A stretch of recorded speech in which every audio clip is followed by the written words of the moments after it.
everybody. Welcome to another episode of Whiskey and Wires, where we talk about music and amps and guitars and all that sort of stuff.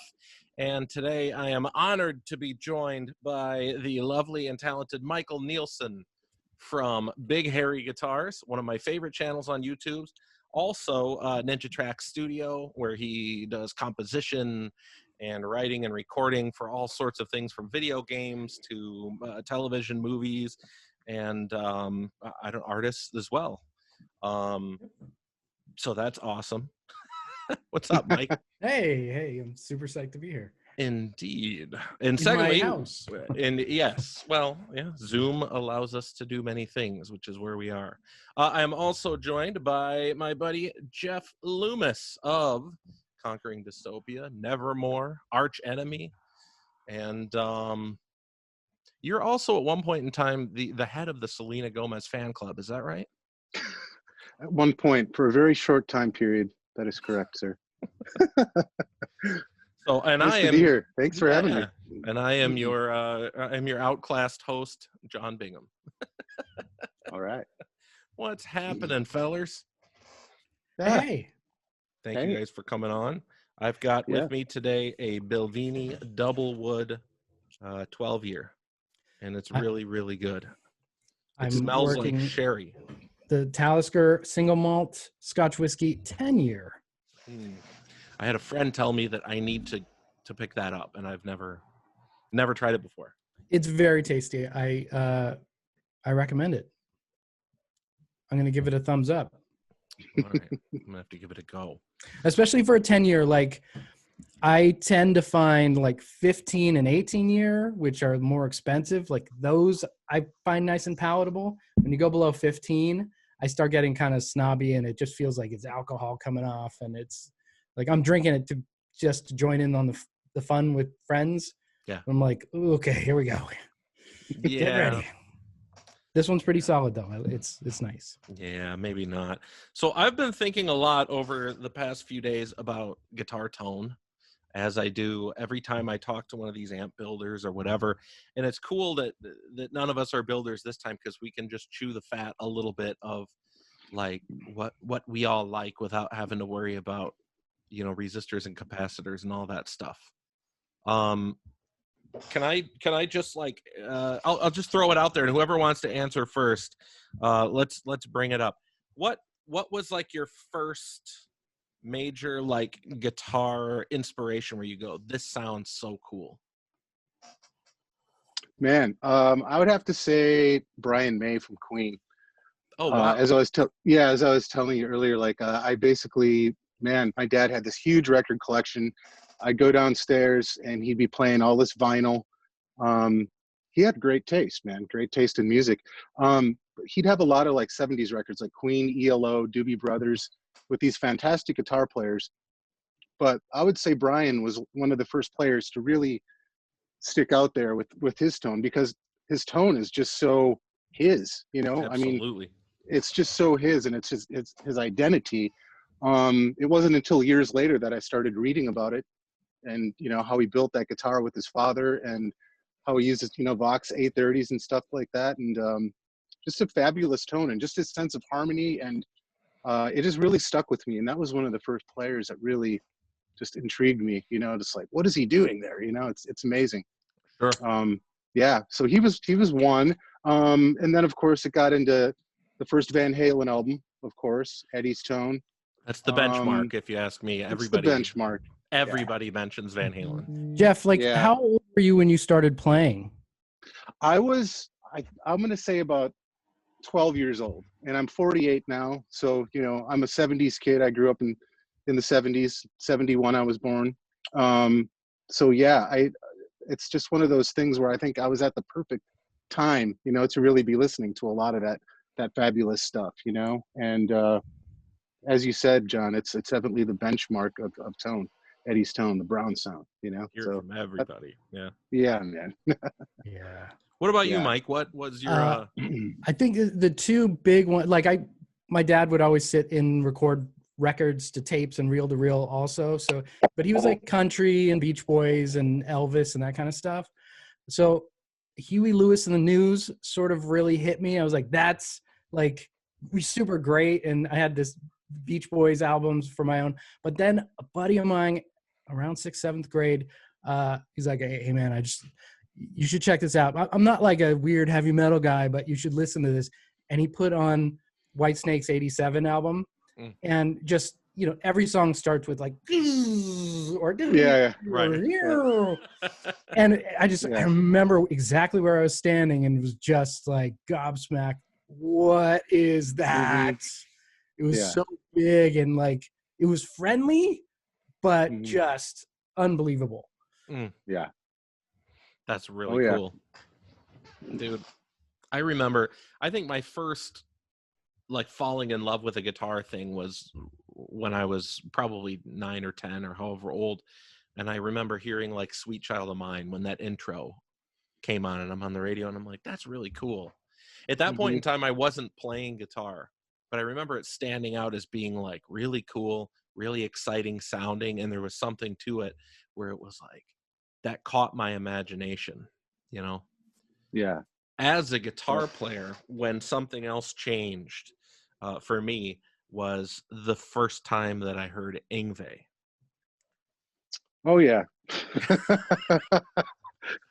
So, I mean, I got some funny Yngwie stories, man. Oh, we got to do that. I have to share. Sure. Yeah. But have you met him? I have met Yngwie twice, and both the times I met him, he was really cool. The first time I met him was when he was doing that thing with he was doing that tour with Gary Hoey and Bumblefoot. They were doing like a 3 guitars tour together, and they were doing a question and answer kind of thing at Guitar Center. So I'm like, should I go or shouldn't I go? Because, you know, you hear all these mixed stories about the guy. You know, he's kind of a dick, he's kind of cool, you know, whatever.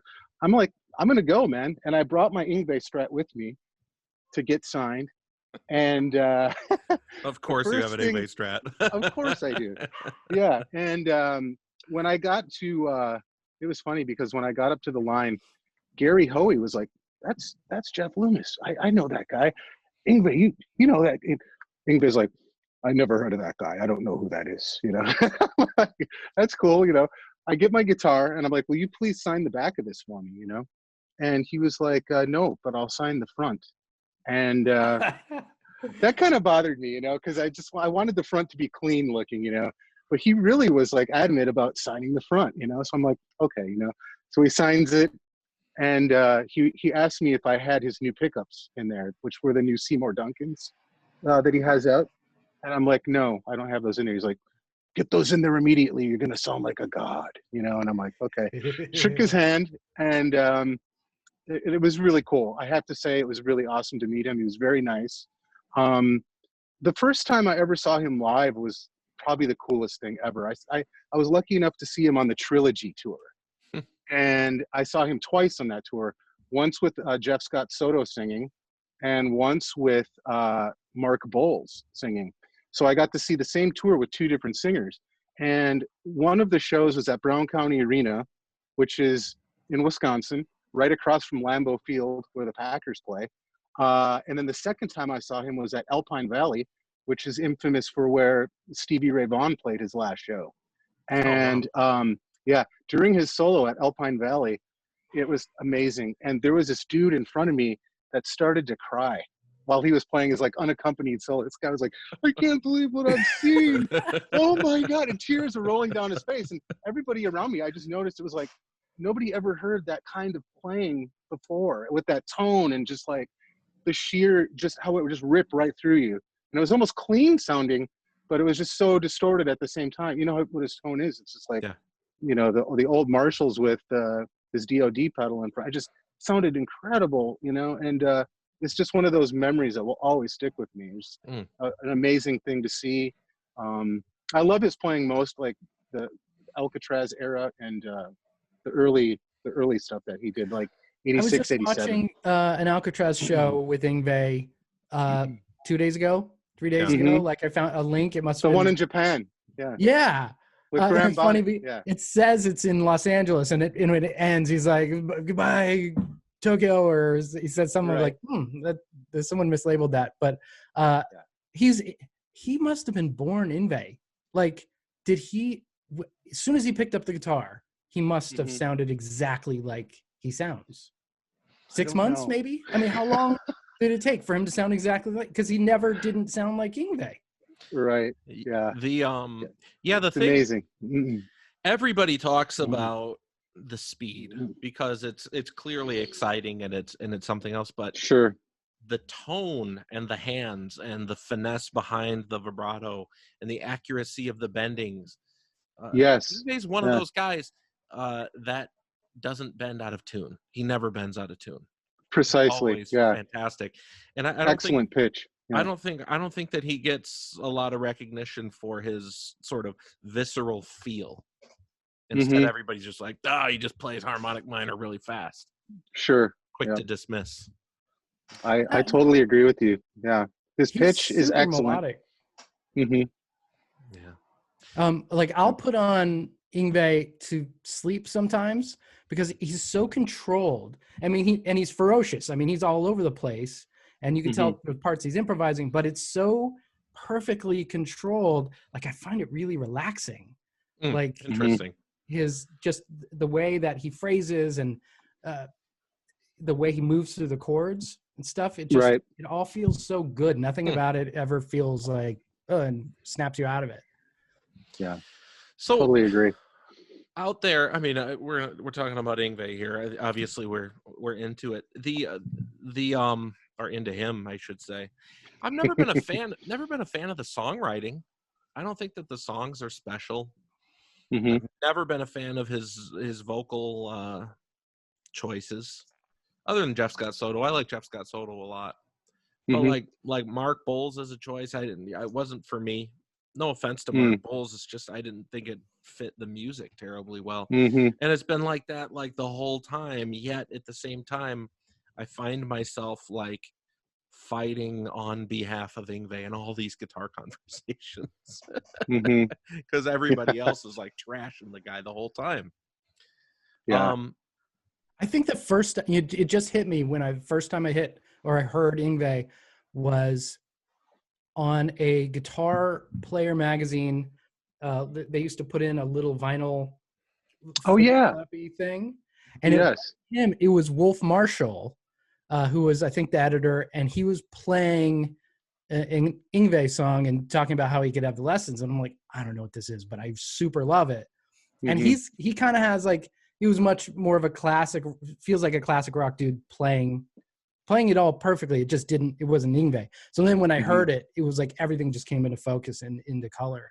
It was like amazing. But that's the album that hit me. It was Odyssey. Odyssey. Oh, Yeah. okay. It's a pop album, really. Joe It Lynn Turner. is. Yeah. Yeah. He kind of went more for the pop sound with Joe Lynn Turner on that for sure. Yeah. And I still really like that. Although you could hear when you go back earlier, it's just like, oh shit. He was so on fire. Yeah. And apparently he had a car accident right before Odyssey. And so he was at like 70% Yep. speed, or power or health. Yeah, that's still insane. I think the first time I heard it was I was hanging out at a guitar store and talking to one of the guys about, I think, like Steve Vai or something like that. And he asked me if I'd ever heard of this guy before, to which I said no, of course. And I remember going to a local Best Buy. This would have been probably around like 94 or something like that. And I get there and they have one Yngwie CD and it's Trilogy. So I'm like, okay, whatever, I'll get it. So I picked up the Trilogy CD, took it home, put it on, and immediately my heart sank because it's ba-da-da-da, ba-ba, ba-da-da. And I'm listening to like Slayer and Megadeth and all this other stuff at that point in time. And then the guy starts singing and I'm just like, shit, I just wasted my money. Until the first guitar solo happened, and then I was like, oh, wait a minute, there's something here. And then I spent time dealing with the vocals and dealing with everything else I didn't like, and then when I finally heard Trilogy Suite at the end of it, it was like, oh, it's on. Yeah. Yep. So along with I like the songwriting. I could get through the vocals, and depending on who the singer is, I'll like it or just get through it. But Yngwie's rhythm playing is very, he's like, who cares? Like, he just doesn't care about the rhythm playing. Kind of a little like Joe Satriani. Like the rhythm playing is just kind of like, ugh, okay. So like with Chickenfoot, it's kind of the same thing. Like there's moments that are phenomenal, and harmonically Joe does crazy, brilliant stuff, but just the creativity doesn't seem like it stops right before he goes into the rhythm playing. It's like, I'll keep it over here in the melodic stuff. Yeah. That's kind of a drag sometimes. The thing that bums me out a little bit is, you know, when you hear something on vinyl, you know, and you always remember a particular run or something like that. Yngwie has always been very into improvising with every single thing he does live. So you're not really ever hearing that exact same thing live, which bothers me, because, you know, you want to hear that certain run or that one thing, and he's way off doing something else. Or even when he's playing a certain rhythm or something like that, you know, he's doing something else. And that to me bums me out sometimes just a little bit, you know, just because of some of his very rememberable fluid lines that he's done on a lot of his recordings. He's not playing at all, you know. Not to knock him on that at all by any means, because he's still one of my favorite players of all time. But you definitely miss that, I think, at some point, you know, where you're like, shit, I wish you would have played that, you know. But you know, I guess that's just part of his style and what he does, you know. There's nothing wrong with that. Yeah, some of these guys, Michael, something that you just said makes me actually go back to the fact that Jeff said Brian May was one of his early influences. Some of these guys that are like the shredder guys do seem like, compositionally speaking, they throw out the rhythm section. It's the rhythm section is a means to an end to get to the solo so that they can do their thing. Whereas you look at somebody like Brian May, and every single note that he plays is intentional and deliberate, and every single thing has a meaning. And that's a spectacular difference between somebody like Brian May and somebody like Yngwie. Yeah. I mean, you could tell if you just ask a girl about guitar players. Like, you could see where that divide happens, like who plays rhythm and who's just the lead guy. Although my wife knows who Yngwie is, but like, it's probably the only guy in that sort of super shred world that she could pin down. Sure.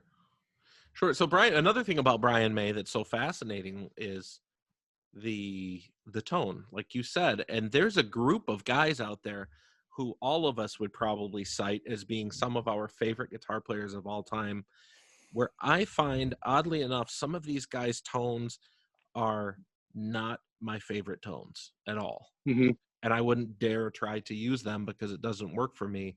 And yet this is like the most listened to stuff that I do. I would cite Brian May, Alex Lifeson. Yeah, these are guys that I like absolutely worship. And if you ask me if I wanted their tone, I'd be like, nah, I'm good. Right. Yeah. Ty Tabor's another one.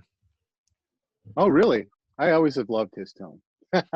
It's I mean, when I'm listening to it, yes, but I've never chased it for myself. You know what I mean? Yeah.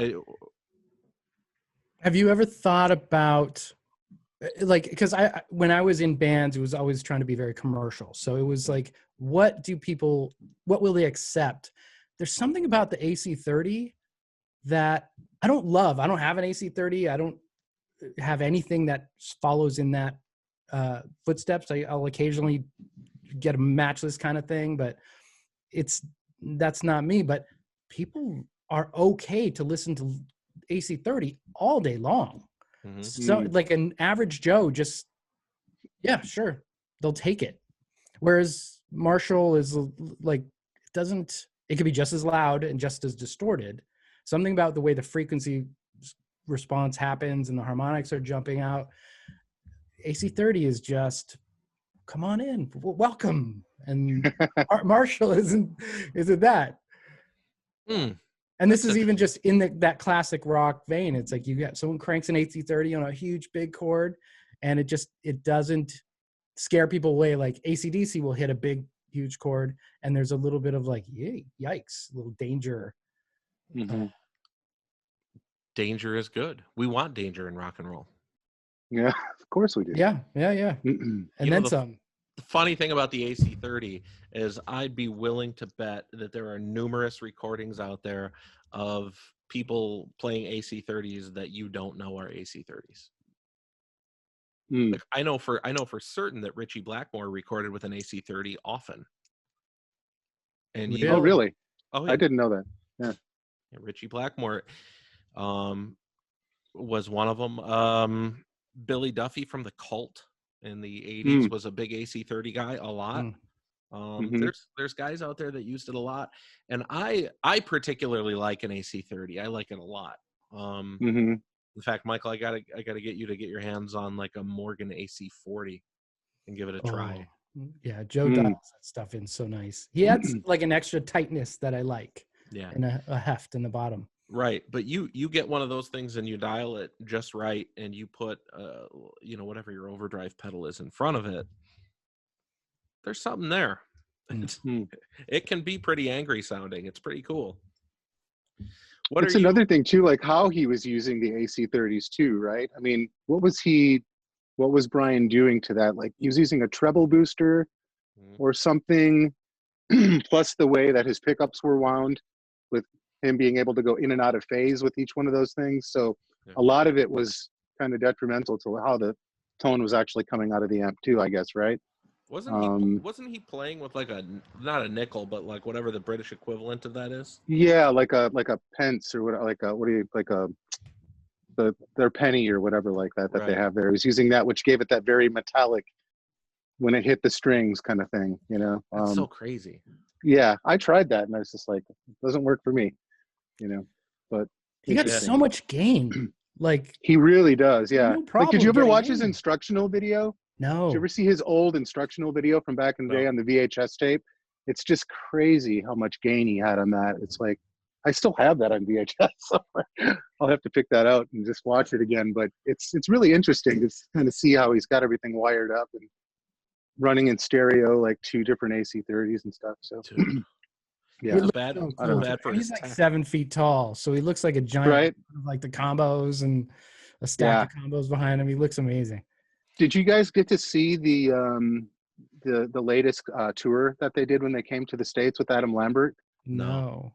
I actually saw it, and it was, I have to say, it was pretty incredible. Like, you know, the first thing you think of when you go to a show like that is, what's it going to be like with this Adam Lambert guy being the front man, you know? Yeah. And not to get too much off the subject here, but he literally, after the first song was done, he's like, I just want you guys to all know out there that I'm just a fan and I'm up here lucky enough to play with these guys, you know? And he literally like won the crowd over right from the get-go by saying that, you know? And then they just jammed for the rest of the night and it was absolutely awesome. And his tone, man, it was just all there. It was just that perfect Brian May sound, just like you could just hear it just kind of just moving around, you know? It was amazing. So it was really a concert that was well worth it, man. It's really cool. That's awesome. I enjoyed it. Only good things about that tour. Yeah, it's great. Have you guys gotten to see a lot of like the big I don't know, the foundational rock bands that, you know, are now so, you know, getting older? Have you seen a lot? Oh yeah. Well, my first concert was Kiss, Lick It Up tour. Oh God. Then Judas Priest, Defenders of the Faith tour. Oh gosh, what else did I see back in the day? Quiet Riot. You know, all those bands that were you know, so big at the time, you know. But I got to see Metallica on the Ride the Lightning tour with Cliff Burton at a very small venue in Green Bay, which was phenomenal. Yeah, that was pretty awesome. So those are my most memorable ones growing up, you know. Huh. I didn't see a lot of shows, but I had a nice stint of like great shows. Like I saw Pantera twice. Like I was right up front for them. Saw Testament a couple times. Geez, who else? So White Snake with Steve Vai. That was pretty awesome. And then because my tastes are all over the place. It's like and Toad the Wet Sprocket, and then the next week it's Pantera, and then you know try and go see Amy Grant, and then you know it's Did either of you guys ever see AC/DC live? Never. Me either. That's one that I've always wanted to, and now it's like I feel like it's a little too late. Yeah. It's Malcolm. Yeah. Malcolm. His tone is like almost clean, isn't it? Right? It's kind of like no. It's yeah. No, I totally Yeah. agree with you. It's like Yeah. you get this weird, throaty, clean tone that just has like this ferociousness behind it, and it glues the whole thing together. Yeah. I don't know if you guys are fans. It's Totally. one of my favorite bands of all time. I Incredible. like Sure. their later album, like the last couple albums they've done, I think are amazing. Really? And they sound amazing. Like Okay. they're beefy and girthy. The playing's great. Yeah, really good stuff. Yeah. You guys, so like, you know, I brought up Yngwie. You know, he's just one of those guys I love. And just mentioned Malcolm Young. Obviously, he gets outshined by Angus all day long. Are there unsung guitar wizards or whatever you want to call it out there that you guys think deserve a little bit of a spotlight? Did you hear, either of you hear the Farmikos album, Joe Holmes? So Joe Holmes was Ozzy's guitar player after. Right. I know that name. Yep. And he had a long run. I think it was like 10 years, but it was sort of when the albums weren't very good, and which he didn't play on any of the albums. And they were just touring like crazy. So he was like a shirtless, sort of looked like a grunge guy. And he was taught by Randy Rhoads as a young guy. This album is unreal. It's so good. What's it called? Farmikos, Farmikos. It's the best, like Ozzy-ish kind of that zone of metal, that kind of album in the last 10, 15 years is so good. Interesting. All right, I'm gonna put check that out. I'm gonna put a link right down there somewhere. Farmikos, worth looking at. What about you, Jeff? You got anybody? Man, there's like, it blows my mind nowadays just to be scrolling on Instagram and see how kids are becoming so good at just such a young age. It's like I just want to take my guitar and just toss it out the window sometimes. There's some amazing people out there. There's a cat from Sydney, Australia, by the name of Stephen Taranto, I believe, Taranto. Okay. Incredible player, just like progressive. It seems like he's one of these guys that can just play absolutely anything. This is kind of going to go back a little bit, but you remember the duo in Racer X, right? Sure. Paul Gilbert and Bruce Bouillet. Right. Like Bruce has a bunch of solo albums out that I wasn't even aware of up until like a half a year ago, and I just kind of stumbled across them on Spotify.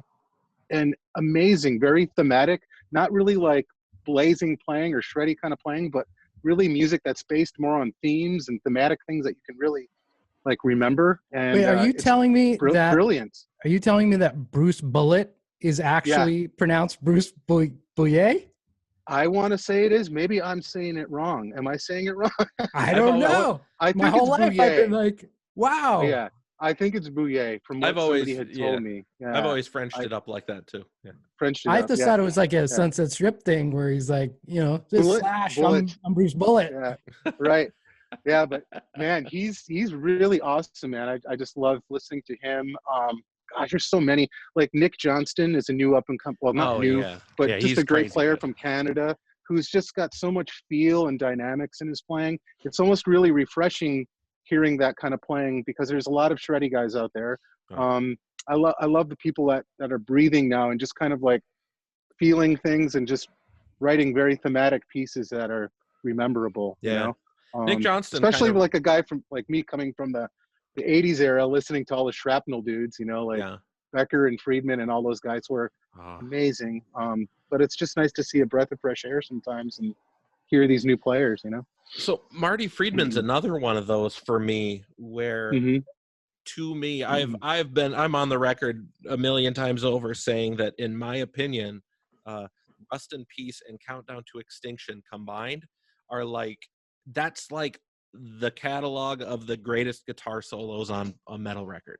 Just those two records. I'll take Marty all day long over anything else that's recorded. It's so good. And at the same time, I don't think he had good guitar tone. Never did. Really? I always thought Yeah. it was too thin and raspy, and it just sounded like he was playing a crate. Okay, He so was. I know. so on Rest in Peace, from my homework of all these years, they were using for the rhythm stuff a Bogner I think it was called a Giant preamp. It was like before Reinhold made the Hafler Triple Giant. Okay. He handmade, I don't know, 20 something like that preamps. So I had tried one that was made for and I just blanked on his name, like an LA studio guy, and Well, it like sounds Max Norman or something. well, he produced it, but no, the player was much more of like an Eric Johnson-y kind of guy from the 80s. I think he's in Supertramp now. Well, no, what his name is. Anyway, Carl Verheijen's a hell of a guitar player, by the way. was it his? I think it was his. Oh, It doesn't matter because it was written on the back in Scritchy Scratch who it was made for. So it was a terrible sounding preamp though. It sounded really bad. I don't know if it was just ill maintained, but it sounds just like Rest in Peace. Very sort of thin and raspy. Yeah. The solos, however, from my sources, were played on a real tube. What is it called? The Barkasberry. You know, they had those the tube driver. You know, the tube driver. They did these rack preamps. They did 3 of them. They did like a yellow and black one. They did a clone of the tube driver, or not a clone because it's their company. And then they was that Chandler? Chandler. No. Chandler tube driver. Yeah. Okay. Chandler, so I remember the rack one. So there's a yellow one that's yellow and black. That I'll have to show on my channel. It's a weird sounding thing until you dial in exactly the lead tone on Rest in Peace. You're like, oh, okay. But that's so weird. There's pictures of the rack with that kind of stuck in there also, which is the other like, that's in there. But weird shit. That's right at the transition where there was Mod and Marshalls, but it hadn't gone into production where you could just go into the store and get a dual rectifier or get a 5150 head or some insanely perfect metal amp. Everyone was still in the weird experimenting, trying to figure out how to get all the frequencies happening. Sure. But I kind of appreciate that album tone. If you go on Spotify now, what you're going to get is the Dave Mustaine remix and remaster, which is a bummer because the drums don't sound the same at all. Yeah. Like the original mix was, it's perfect for the era, but now the drums are more modern and it sounds kind of more vanilla and everything is a little clearer and it's just like kind of a bummer.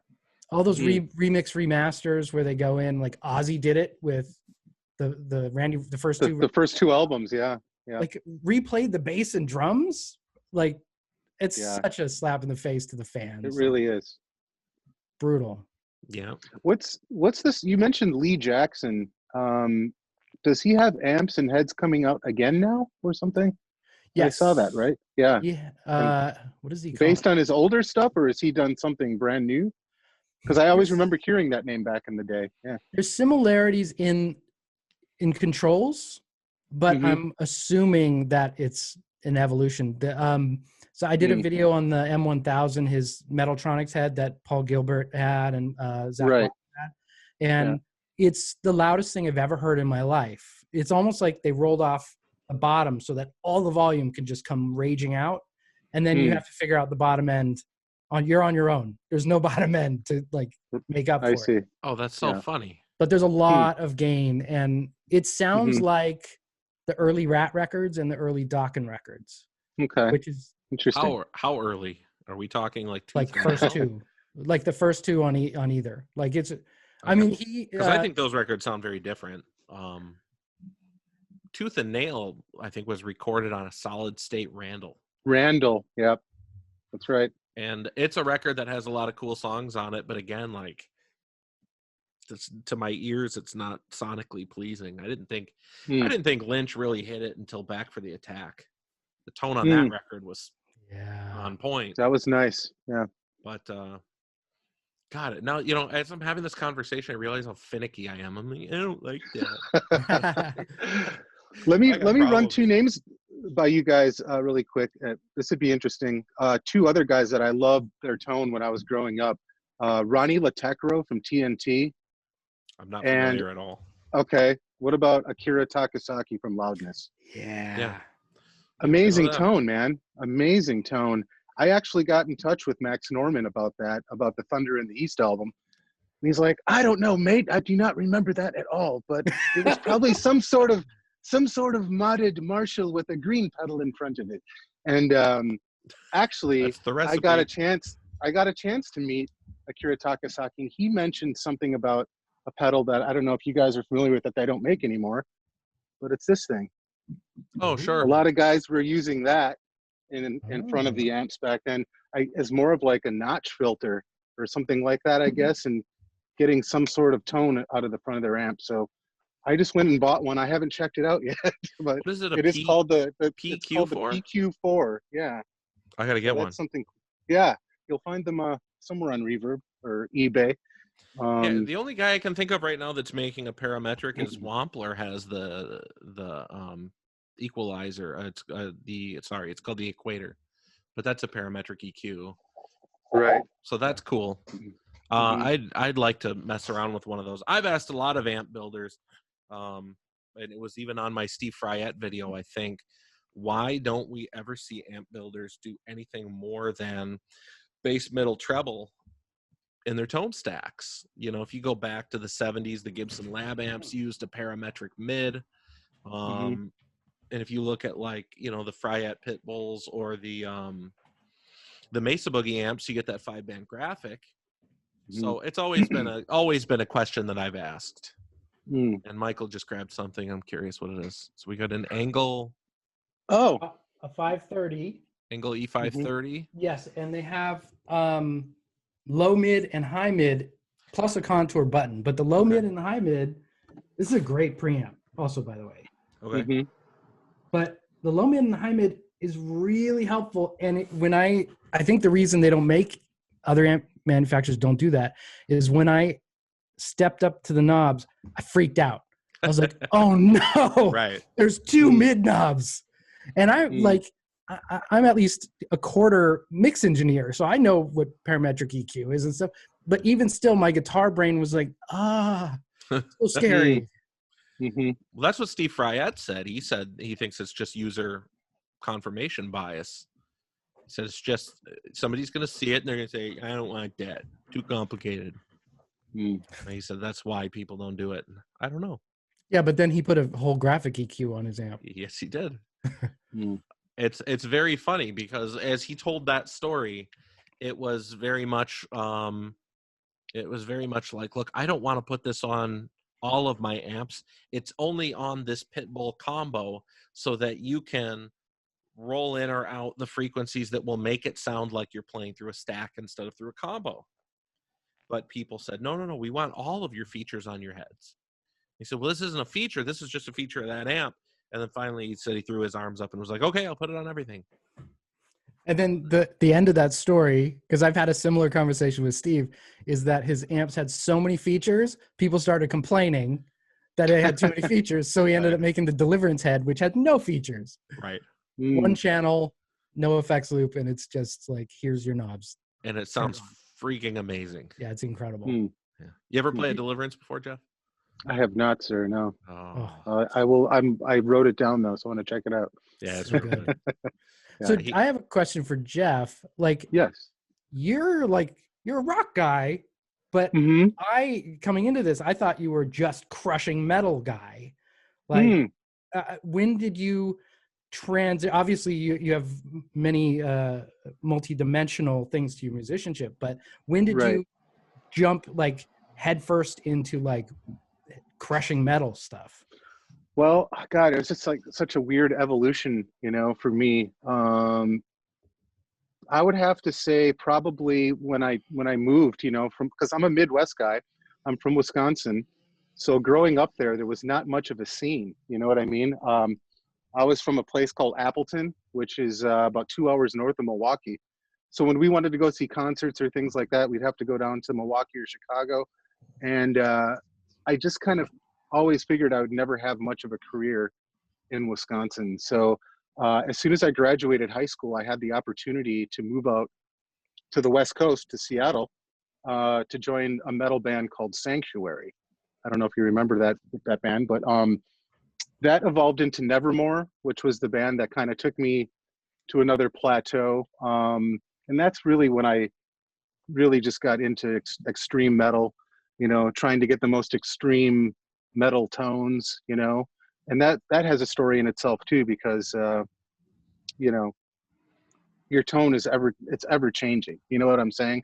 So I think around the year 2000, when we started to work with a producer by the name of Andy Sneap, he was the guy that really kind of turned me on to how to get a good tone, you know, because before him, I was always like, as much gain and saturation as possible, you know, but that's not really the way to go about it, is it? It's like kind of less is more in that whole thing.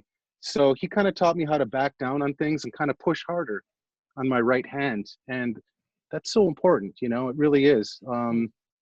So yeah, I mean, it really all started, I would say, with the metal thing back in the early 2000s for me, just really taking that on and going for it, you know.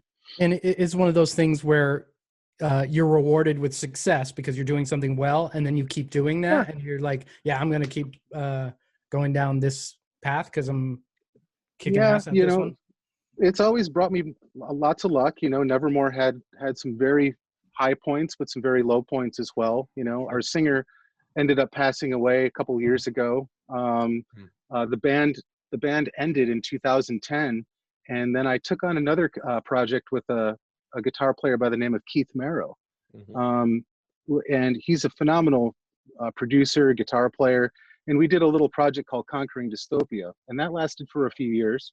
And then I got a call from Michael Amott from Arch Enemy, and I've literally been on the road for like the last 6 years with that band. So it's been an amazing time. I've just had like the ultimate journey of just going around the world hundreds of times and playing to everybody.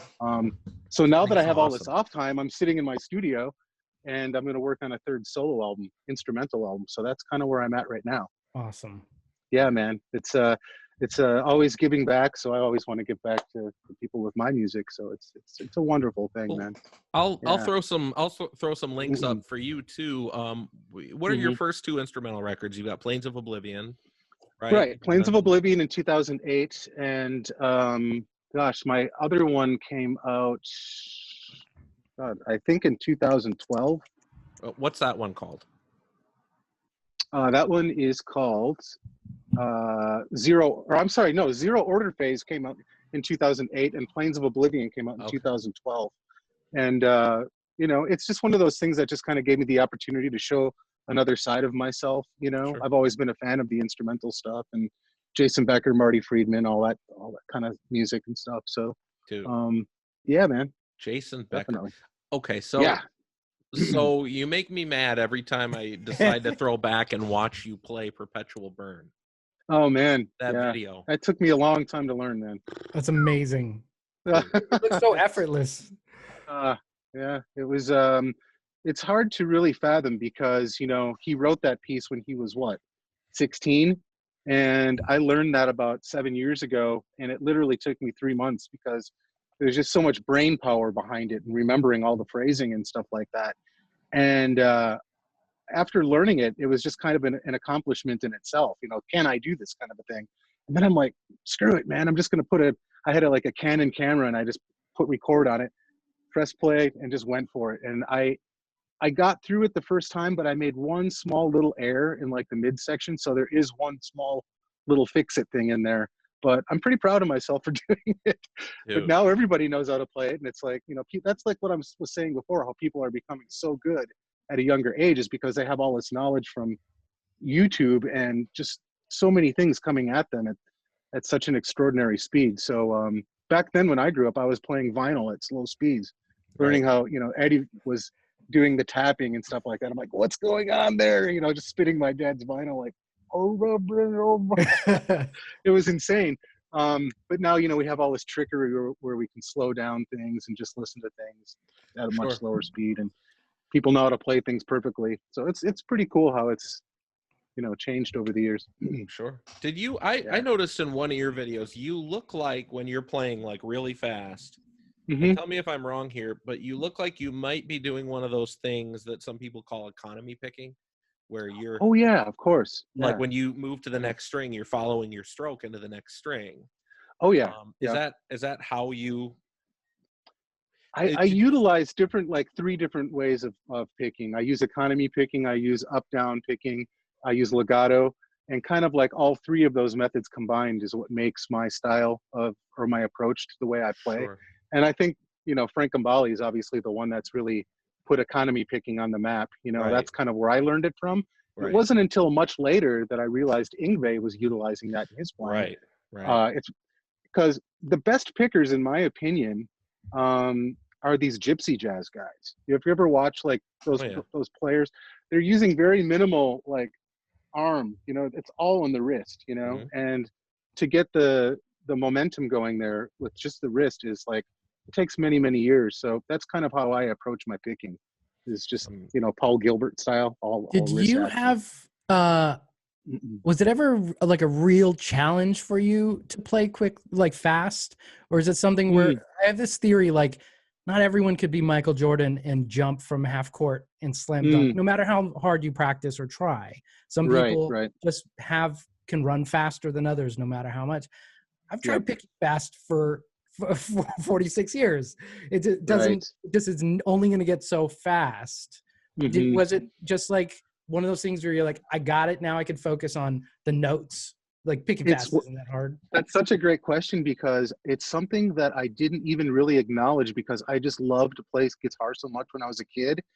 The funny thing is, both of my parents were teachers. My dad was a psychology teacher and my mother was an English teacher, and they knew and could see in my eyes how much I loved to play guitar, that they would let me stay home from school sometimes, and the time would just fly by, man. I'd spend all day with my instrument between the ages of like 13 to 16, just endless hours that I didn't realize really what I was doing, but I was actually picking up that momentum. And I wouldn't say it came easy. It's just that, hundreds and hundreds of hours went into it. And it was just so much fun for me. I didn't realize all that time was going by, So I guess it's safe to say that I did put a lot of time into it, a lot of practice. It didn't come immediately. Yeah, certainly. And I would never imply or suggest that it didn't come from work. Right. I would dare bet that there was someone else out there that put as many man hours into it that just can't get in a race, in a BPM race, can't do it. I have a feeling the same would apply to you with your compositional ability to, mesh harmony together. Yeah. I don't think in a billion years I could write an orchestral chart of any sort. I think it's a lot of what you grow up listening. Like, I'm really glad my dad listened to all this varied music and stuff. So I have a lot to draw from, but I'm certainly I don't sit back in a chair and it appear and I go, it is done, let me put it down. Right. It's sweat. A lot of trial and error. Yeah. A lot of trial and error. Like picking, it's not like, how could you describe it? It's like you almost have to learn the correct method to do it to even build up more speed than the actual person. You know what I mean? Because so many people use their entire arm, and really it's a relaxation thing. It's not like huffing and puffing and faster. It's more of a relaxation thing. And all of a sudden your wrist just starts, you remember Eddie back in the day? Yeah, that flutter pick. The weird. It's a lot like that, but more controlled. And it's you see that a lot with these gypsy jazz guys, where it's so controlled and they're not moving. They're using their wrist more for rhythmical stuff, but for picking, it's more wrist. So it's pretty cool to analyze that. Do you have a warm up, warm down? Like, it sounds like you have a really good technique. So you haven't had arm issues or anything? Not too terribly much. No. I always try to, I'm 48 now, so it's not like I can just get on a guitar and rip it up right away. I really have to sit down and get the blood flowing through the fingers, and most of the times before every gig, me and Michael will just, we'll warm up for a good half hour, It's just proper, and I think it's the right thing to do if you want to continue to play and be safe. I have had a few tendonitis issues, but in that case, I just stop playing for like a week and it goes away. Oh, that's good. Yeah. You see Neil Schon, you know, he posts a new video like every day. Dude, are all those guitars his, by the way? I Are all think those they his? are. Really? I bet he owns the house next door and it's filled with guitars. I bet you too, because I watch those videos every day and I'm like, is that his as well? Because he's got like Gibsons and Charvels and just like an amazing little stash there, you know? Yeah. Yeah, he sounded amazing on the Strat he played the other day. And it was the Right. first time I thought he sounded different.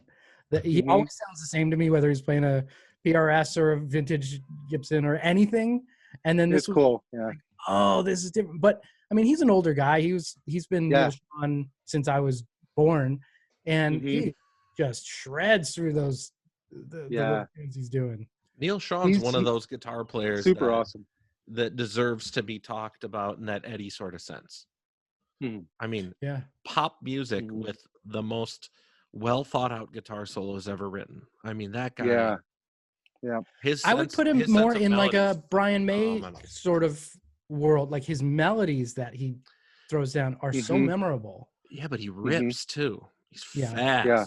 Very well-rounded player. Yeah. Yeah. I I got a saw chance to him- meet him once too. He was very nice, very Yeah. approachable, and very Oh, willing that's to good. talk about guitar. Very cool guy. I've met him a few times before, and he was always nice. Cool. Which is it's funny because I've heard other stories relating to him. You know that he's stuck up and this and that. I didn't see that. Mhm. He did a band, Bad English, Yeah. back around '88. They had a hit or two in that. So they opened up. When I saw Whitesnake with Vi, it was Giant, which was Dan Huff, who was my favorite like studio guy, and then it was Bad English. So and then a Neil Schon, and then followed by Vi and Vandenberg. So it was this amazing night of guitar. But Mhm. I think Neil was playing his ass off. I couldn't hear a note he played. He had like 7 delays going, and like must have been the biggest chorus ever. And it was just every note was a wash of like woo. That stinks. Yeah. It was a bummer. That sucks. There's always a way to make it too much. Mhm. Yeah, especially in 1988. Yeah, well, lucky for me, I wasn't out there doing this whole thing in 1988. You know, it's funny to me these days, and Michael, you know what I play. I've got the right there, the Dirty Shirley behind me. Yeah. That's my favorite amplifier that I've ever played, ever owned, and it's not that high gain. I take that, crank it up, and try and get it to sound like a JTM. And once I get it there, I'll hit it with an overdrive pedal, and that usually will accomplish whatever I need to do, whether it be playing a metal song or playing a just a rock and roll song, Tom Petty, whatever you want to call it. I always found it fascinating when people around me would, how do I get more gain? I need more gain, more gain, more gain. It's like, no, trust me. Go back and listen to something like British Steel from Judas Priest. There's not that much gain, but there's a fuckload of power. Mhm. You know? Yeah, Yeah. AC/DC. Yeah. They're the ultimate, like, you don't really need that much gain Yeah. band. Yeah. Jeff, what are you Yeah. using these days? Well, I let me show you, man. Let me show you what some of my collection here. Can you see that? Yeah. Oh yeah. So I got some good stuff in here, man. I'm definitely like, I love amps, you know, and I got a lot of good stuff. So got a Friedman down there. I got some Fortin stuff. I got some Reb stuff. I got that 50 of those YJ M100 heads were made. I got one of those from Holland. Awesome. I have an Uberschall snakeskin head. Oh, cool. You see that up there? This is a really cool head. This is a T. Miranda head from South America. Sounds really nice. I've heard of that. Cool. I Yeah. don't think I've ever heard one before, but I've seen it. I got an EVH head down there. So I got some nice stuff. What's But that boogie really, you've got covered up? that's the JP. That's just being borrowed. Got it. Yeah, this is really the head that changed everything for me right here. You see that? There it is. Oh, yeah. Yeah. So the dual rectifier solo head rack is what I used on the Nevermore album. What was it? Dead Heart in a Dead World is what really, that's really the tone that kind of changed my life. You know, the thing with me is that, you know, I was using heads for a while on tour. I was endorsing Engel for a while.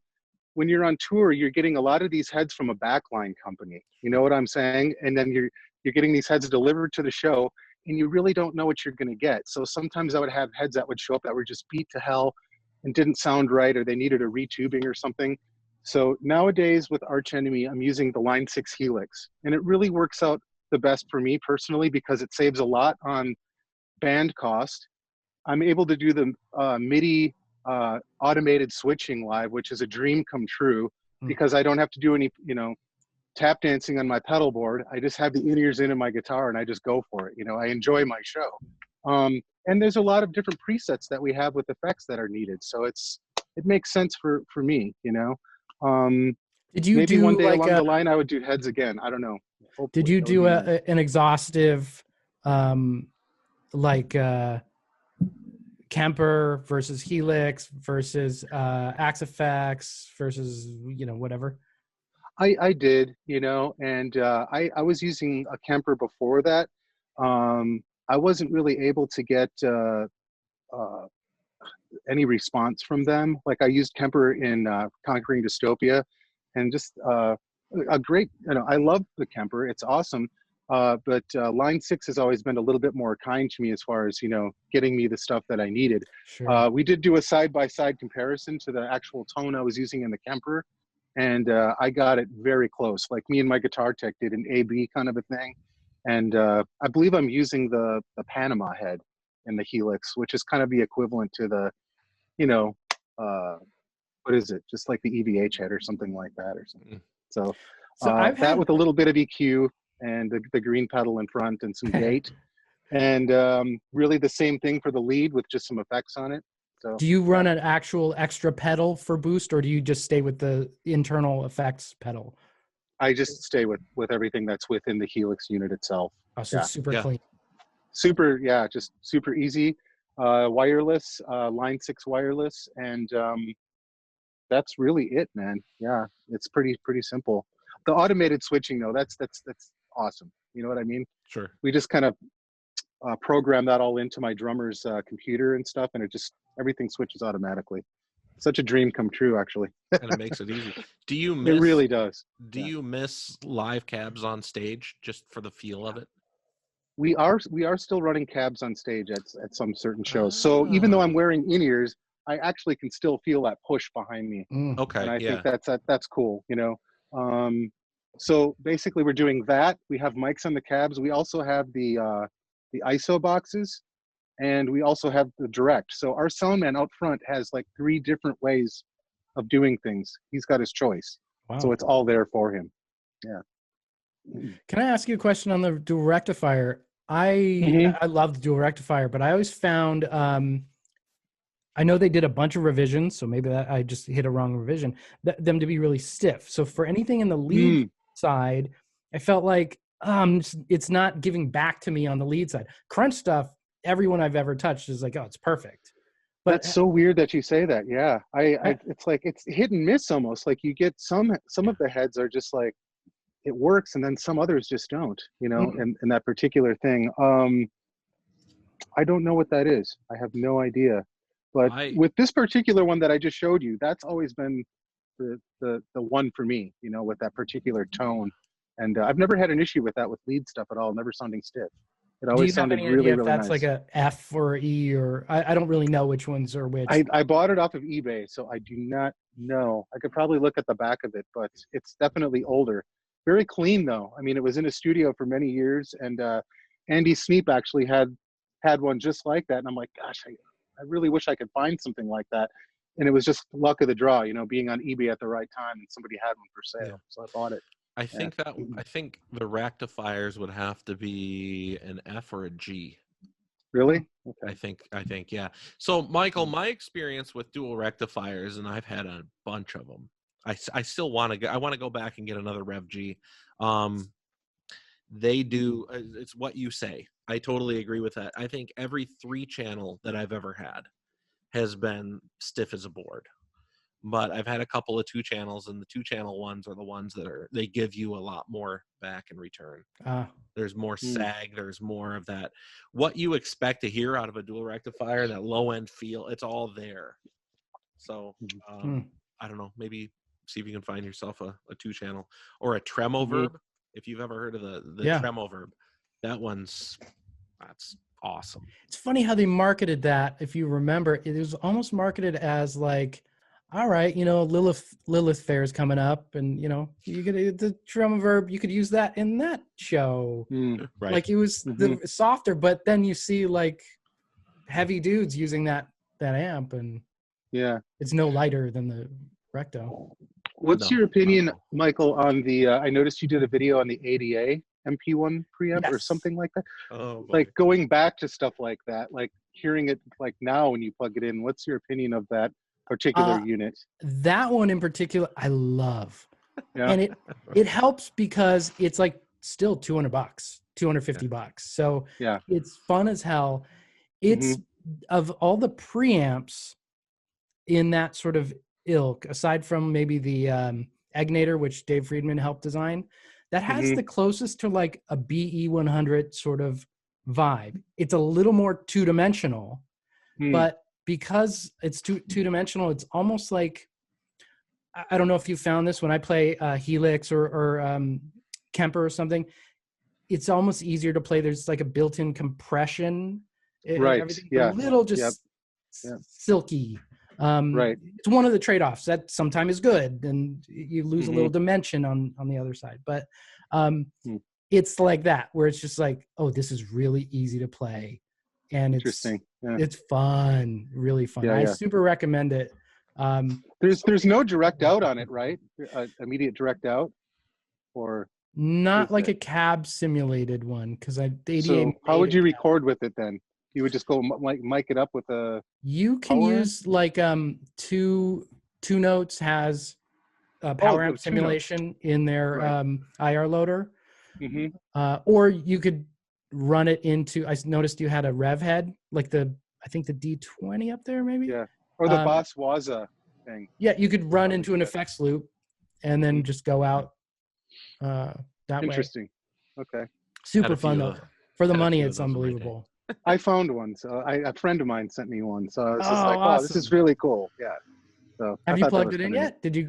I just got it the other day. So, and when I got it, I was I took the chassis apart, and both the tubes were like floating around in it. So I just popped them back in, and it fired right up. So that's funny. Yeah. I have another question for Jeff, if we still have time, John. Yeah, sure. We have time until we don't. If I can answer it. When you're tracking leads, like in the studio, like a big studio, do you room mic your leads? Like if you listen back to, Yngwie, for instance, it sounds like he's got one mic that's 6 feet away. And I think kind of how it rounds out the tone and warms it up a little bit. Although live he sounds the same, so I don't know. But I don't think that we've ever done that. I think it was always directly I remember Andy Sneap actually getting in trouble a little bit because he would take the grill cloths off the Marshall cabs to get the closer. Closer. He had a way of doing it where he could get it off and put it back on. I don't know how he did it, but I remember one studio guy. Did you ever hear the studio Sonic Ranch in Texas? You never Sonic Ranch Studios? We recorded a bunch of albums down there, and I just remember him putting one right on the cab, like an SM57, and maybe one right next to it, which I don't remember that mic. But I don't think we ever had a room mic like you had mentioned. Oh, okay. But something to think about, though. That's cool. Yeah. I feel like it always differentiates the lead tone, especially in albums from sort of like 85 to 90, that zone. It really jumped up. But it could also be like a room on a Lexicon 480L that they just pushed up the reverb, and it sounds really good that way. That's interesting. I have a question for you too, like really quick. Like we haven't really talked too much about clean tone. You know, like you remember like back in the 80s and stuff like that, the amazing clean tones that bands would get, you know, like where it was like really kind of almost like that glassy, like You remember Dream Theater's first album? Yeah. Now, how are these guys getting that where like nobody's ever really doing that anymore? I heard something like they would plug directly in to like a Neve board or something like that and just add outboard effects to it to get that glassy kind of sound. I mean, what were they doing back then to get I think that? that's one of them. The Rockman Sure. is a super great clean tone. The, Dude, check this out. you have one over there? See it? Oh yes. Yeah. Sure. I found that recently. That's kind of a cool little find. Yeah. Awesome. JC 120s were probably pretty standard in a lot of studios. All the Queensryche clean stuff was all like JC 120s. Right. That sounded really nice. Yeah. But like, so the way I met John is I bought a Mesa Boogie studio preamp from him in a parking lot in front of a Starbucks. So that preamp has a direct out, like a kind of early version of a cabinet simulated direct out for clean, like where it's direct, but now you have amp control. Really great for that kind of stuff. Oh wow! But the Triaxis does kind of that too. Yeah, anything. But I feel like it is a direct thing with compression. So I got a DBX 160X, which is the kind of not too expensive, $200. It's one channel. It's got one line of lights, maybe 2 or 3 knobs, and I plugged it in, and instantly I was like, "Oh, that's the sound. That's exactly the sound. It's coming from the compression more than anything else." Okay. All right. Interesting. Okay. Very cool. The 160A is also a very good sounding compressor. Do you have any of those? I had a 160A for quite a while when I was really into recording, and it's got a different transformer in it from the X, from what I recall, and it's got a very good sound. Check out your ADA MP1 for your clean sound, because it's got that big wide stereo chorus. I heard that. Yeah, that's what I'm really interested to hear that. Yeah. Yeah. The other thing you could do on that is if I remember correctly, there's 3 modes. There's solid state clean, tube clean, and then their tube overdrive. Right. If you set to tube clean and then drive all the gains up, it sounds really good. Okay. It's a little more like an amp than just like a preamp on the other side. It's pretty cool. Very cool. I was reading an article that Ty Tabor wrote recently, speaking of like that big 80s chorus sound, and he was talking about Out of the Silent Planet. What's the song? What the hell's the name of the song? The big one from that record. Over My Head? No, that was on Gretchen. I can't think of it to save my life right now. It's Power of Love? No, I'm thinking of the ballad. The Goldilocks. That's it. The ballad, Goldilocks. And he's talking about recording that, and what he was saying for his chorus on that, the big, supposed chorus sound, he said it was actually a triple tracked guitar, and he up-tuned one guitar 8 cents and another guitar down 8 cents. So he had a standard in-tune guitar and then 2 on the outsides that were detuned. And he said that's what he used on that recording, and then he used the MIDI Verb 2 to get the chorus when he went out and played live, and started using that after that. So did you so crazy. You coming from what was he using, like a solid state Gibson amp? Gibson lab amp from the 70s. Yeah. Really? Wow. Did it have a chorus built into it? I don't know. I don't think so. And the overdrive was coming from the amp? The overdrive, the amp does have overdrive. It's such a unique and like smooth. It's a weird one, yeah. Well, he also had that Elite Strat, which had a built-in 12 dB mid boost. Oh. And he said that in recording that tone, he had the boost on and turned all the way up the whole time. And that's just how he set that guitar. Tone controls up, mid boost up, and when he wanted to dial back, he would just play with his volume control on the guitar. That was it. So did you like Dogman? Because that was a super switch. I love it. I love Dogman when it came out. Like that was my entrance into King's X. I went backwards. Yeah, no, Dogman is fantastic. I like Mhm. almost everything I think I've ever heard them do. I like Ty Tabor's Alien Beans solo record. It's fantastic. It's I have to really check good. that out. Sounds really I'll have good. to check that out too. Yeah. Yeah. They're one of those bands that for whatever reason I just like I want to fight for them. You know what I mean? Yeah. They're Yeah. just fantastic. And But they played lately a few years ago at the Schecter party for NAMM. oh, Did you that's happen so to go to cool. that? No. Yeah, that was pretty cool. No, but I've gotten to see him a couple times live and it's phenomenal. Really Mhm. good live band. The other band I've been kind of going crazy about lately is a Canadian band called Big Wreck. Are you familiar Yeah. with Big Wreck? Yeah.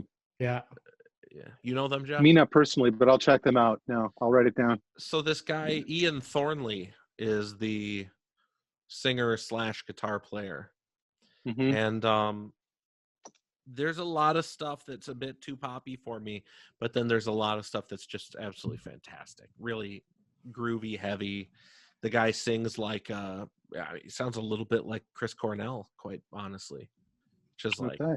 anytime you get somebody like that, you pay attention, Yeah, yeah. And that's cool. he plays like heavy rock with a lot of Steve Morse sort of lines in there, like little chromatic passing tones and stuff.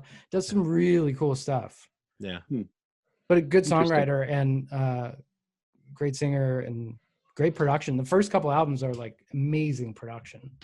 It's amazing to me that some of this stuff just gets completely overlooked by mainstream and by the industry, because it seems like the ingredients are all there, but then it doesn't. Something doesn't happen for these people. It always makes you wonder. Right. What was that two-piece band that was out with? They just had the bass player and the drummer, and the bass player sang, but the bass player had like he had two different amps. Is it Death One from was like Above? what is it? Death from Above? No, I want to say they were from like Australia or something like that. It was a very interesting band. It was like the bass player kind of had a guitar tone because he was playing with a clean bass amp, but then he also had a distorted bass amp, so it was kind of taking the place of the guitar, And now I just cannot remember the name Is of it? it. And it's Were they bothering. doing the real bluesy sounding sort of It was stuff? like really heavy rock. Oh, okay. Yeah, I don't think I God, know it. damn it! All right, hang on, let me find it.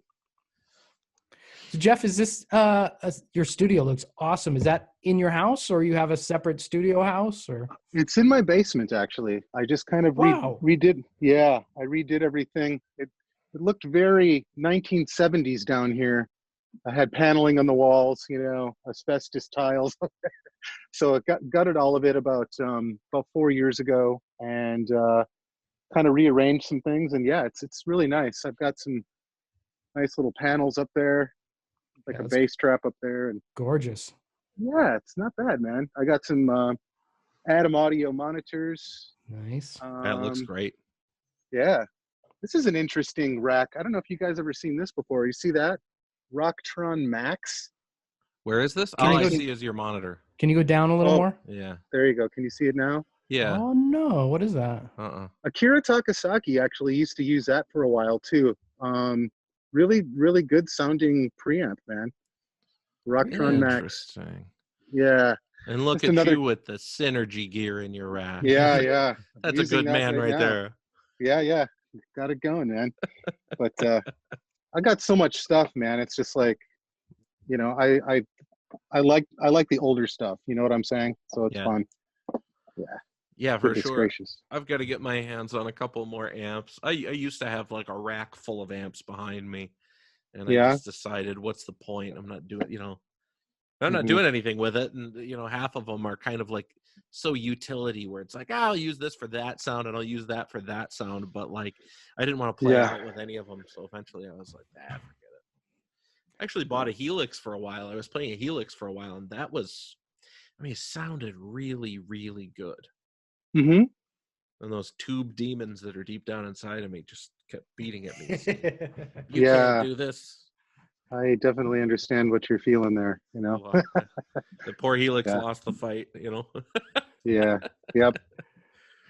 Yeah. What a fantastic unit. I love the fact. I wish that's one thing I wish I could bring myself to do is just get one and use it as the I don't want to call it the front end, but it's basically like the control center Mhm.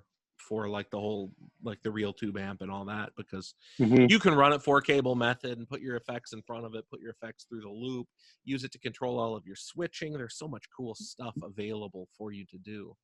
Yeah. Well, I think that's what I'm going to do is I'm going to utilize the synergy stuff within the Helix. Just use the Helix for like my effects, and that'll be my next little thing to mess around with after I finish my album is working on my live tone again. You know, I have the time to do it, so may as well kind of take the time to do that. You know, we're always you- working on that Sure. anyway. So yeah. Are you tracking your album at home there? We're gonna do a lot of it here. Yeah, we actually did like 3 albums in this studio, so it works out quite well. You know, my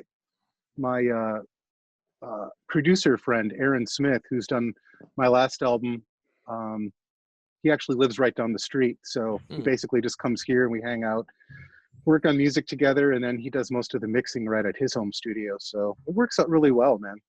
Cool. Yeah. Do Yeah, you track? Do you have a like cab set up somewhere, or do you track with a simulated cab, or do you go somewhere and reamp? Yeah, well, basically, sometimes like for the last album, we ended up reamping, but for now, I'm just using the synergy stuff going right in. You know, it's Oh, very with the direct out in the back. So yeah, that's what I'm using now. Just really? doing like rough demos and stuff. Yeah. It sounds fantastic. So That's cool. yeah. What are you using for your DAW? Are you just using Pro Tools for your studio, or I use are you Logic Pro. use Logic Pro? Okay. Yeah. Yeah. So That's cool. everybody I talk to always is using something different. So most of my friends use Cubase, and a lot If of I people was, are using Studio One now. yeah, and That's all the kids use Ableton. yeah, Ableton Live. Yeah. Right. yeah, Everyone under yeah. 20 years old knows Ableton Live. That's Ableton funny. Live or Cakewalk, right? That's like Yeah. Yeah. I yeah. Is think that still a um, thing? no, its name changed to something. Oh, it did. Hmm. I'm really excited. Well, not excited. That's the wrong word. I'm interested to see how many people start picking up Luna from Luna, yeah, Universal Audio. the Yeah. UA thing. Yeah. But it's only good with the newer ones, right? With the With X or whatever. Yeah, like I got this for my laptop, okay. but it's the only place I'll actually be able to open up Luna is on my laptop. I wouldn't be able to take it to the studio or anything like I that. see. What do you use for like your front end of your studio, Michael? For DIs or No, for preamps? your Oh, for the ADs and all interface? that. Yeah, yeah.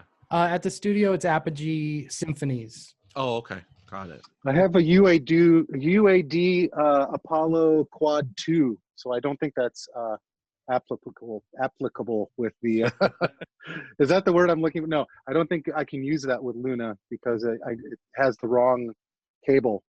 Do you have to get the It's only good with the Apollo Firewires. X series? I think so.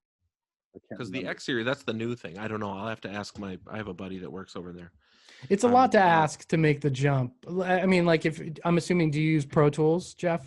Yeah, yes, I do. Yeah. And what do you use, John? Logic. Okay, so like I came from Pro Tools. I used it up until I was about 30, and then I've had like a 15-year run on Logic. Now when I open up Pro Tools, I'm just like, oh, I don't know where anything is. It's all moving around.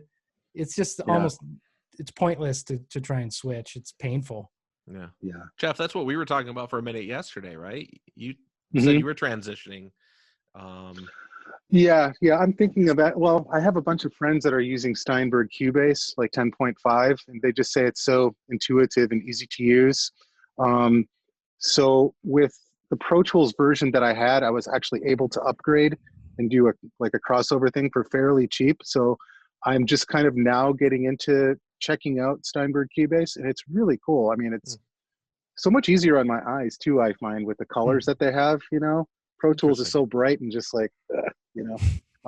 So yeah, we'll see what happens. I may change over and use Steinberg Cubase. We'll see what happens. Either of you guys noticed that any of these softwares sound different? and that's a funny thing to say, but I've heard people make the argument that Pro Tools sounds a certain way or whatever, and I can't fathom how ones and zeros have their own, unique sound. But I can't personally, no. I really tried to do an exhaustive test where I brought in stems and I did dropped it into Pro Tools and Logic and Cubase. And I have one friend that could pick it out most of the time. Like, really? I would say like 85, 90% of the time. I couldn't. Okay. So it's close enough to like, who cares? Yeah, right. I think a good arrangement and a good mix is going to be fine. It'll have a sonic character and no one will question it. Interesting. So what do you guys? I'm not a producer either. I'm just a guitarist, man. That's all I am. Yeah, that's how I am. I'm a bad guitarist. Yeah? Yeah, that's it. Like bad isn't, man, you're bad, dude. Or you're bad. Yeah, more like that. More like that second one. So what are you guys gonna do for the rest of the isolation here, the lockdown? Just continue writing myself, and like I said, I've been on tour literally for the last 6 years with Arch Enemy, with little time off in between. So having this time now is, for me, it's okay for me. I still go out for walks every day and get some fresh air. But really spending a lot of time with my instrument and just trying to be creative and making the most of my day when I can. That's awesome. Yeah. Just trying to keep my family afloat, keep my kids from driving me crazy. I just made them I don't know, will I be able to lift this up? Hang on. I just built them a gaming PC. Oh, look at that. Oh, nice. For their joint birthday presents. And I tell you what, this has been the most miserable experience of my life. I will never again try to build a PC. As a Mac guy, it's the hardest thing ever. Really? Yeah. How did you do it? Did you have something to follow along to, or? No, I had someone help me whittle down the parts because I had a budget I was trying to stay in, which just kept going up higher and higher and higher. And then once you get all the parts, I literally have 4 instruction manuals laid out, one for the GPU, one for the motherboard, one for the case. And then I'm just trying to merge.